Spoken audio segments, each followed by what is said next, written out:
as a program is structurally, most of them may look same in terms of the coverage of syllabus or documentation and so on.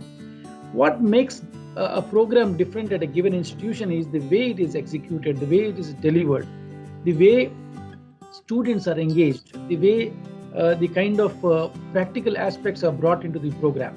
So the whole orientation has to be different.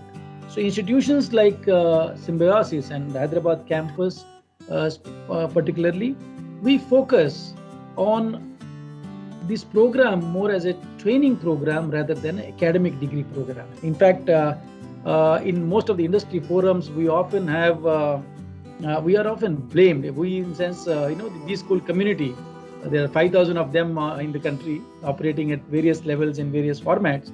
They are often blamed of being rudimentary, being one more academic degree program, bringing very little of innovation or any significant thought process on board, and so on and so forth.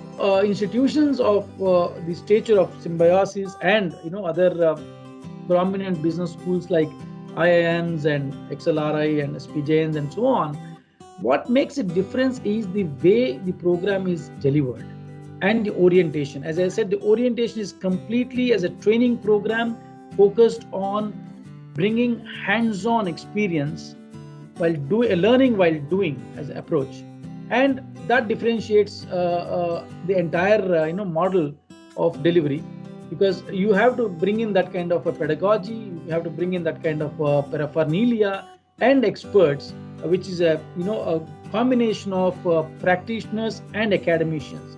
Now this combo brings in a differentiation in an MBA program. So just to sum it up or put it in simple terms, MBA programs per se structurally may look more or less same, maybe say 70% overlap across the board, across the business schools. But what differentiates is its delivery, execution, and the pedagogy adopted. We have a huge chunk, a 30 to 40% of the component of any course actually is learned by doing, as I said. For example, we have a concept called or an activity called Shodha Yatra. Now, this is used in delivering, say, rural marketing or consumer behavior in rural settings, or the bottom of the pyramid, aspects. So students actually go and spend 2-3 days in the hinterlands of the country. I mean, in their respective areas when they go for a vacation, or in and around Hyderabad to learn. This is just an example.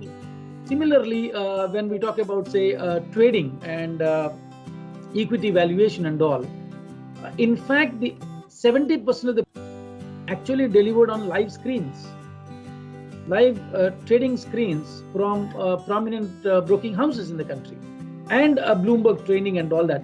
So pedagogy, while faculty bring in their expertise and all, the kind of paraphernalia that we have had in making this happen, making it more engaging, more involved, more experiential learning, that makes the difference. I mean, apart from expertise of the faculty, both professor of practice, that is who come from industry, and academic professors who bring in the research element, the way it is delivered is, I gave you 2 examples. The way it is delivered makes the difference. Likewise, in every course, we have a 40%. We have this formula of 40-40-20, but 40% of the course has to be delivered in activity-based things only. So they do a lot of group activities. They do actually field work. They go and participate in research work. They do publication along with the faculty members. They engage in writing case studies and all that. So that makes, and then we also have, most of the prominent B schools perhaps would claim to have these things, is we have the student functional area clubs where they do these activities and they record their learning or mapping the theoretical constructs vis-a-vis what they are applying while doing things.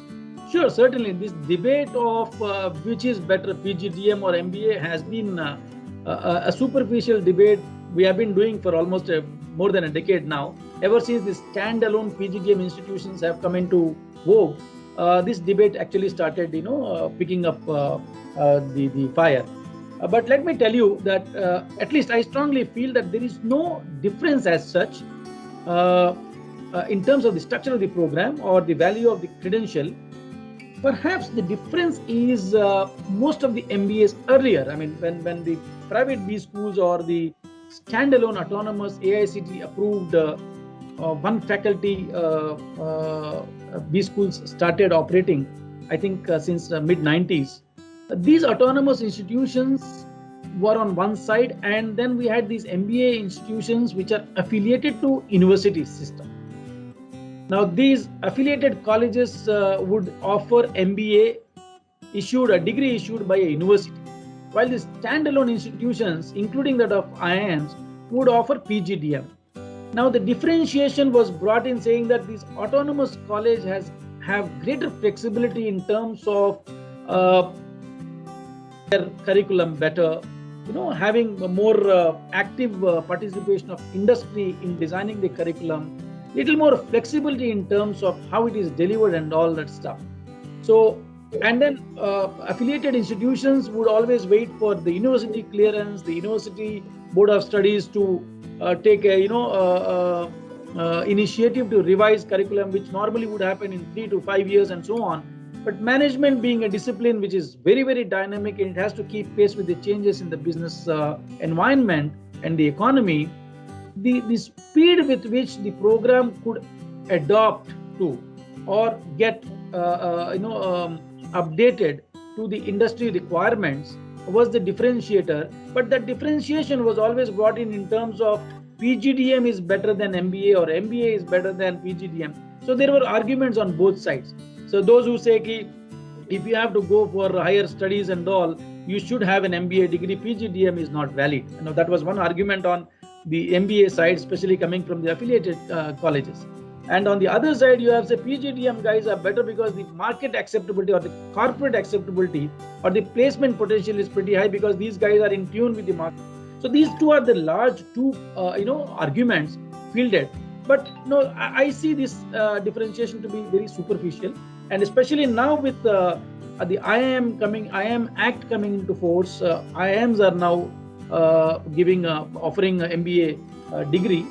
I'm sure very soon with this NEP getting into force, and then all our standalone institutions scaling up to that level may start offering MBA as a credential, as a degree. So there won't be any difference between the credential offered. But yes, the pace with which you adopt to the changing requirement of the industry always will be dependent on the institution. And I would say the program has to be differentiated based on the institution that is offering it rather than the nomenclature of the credential offered to you.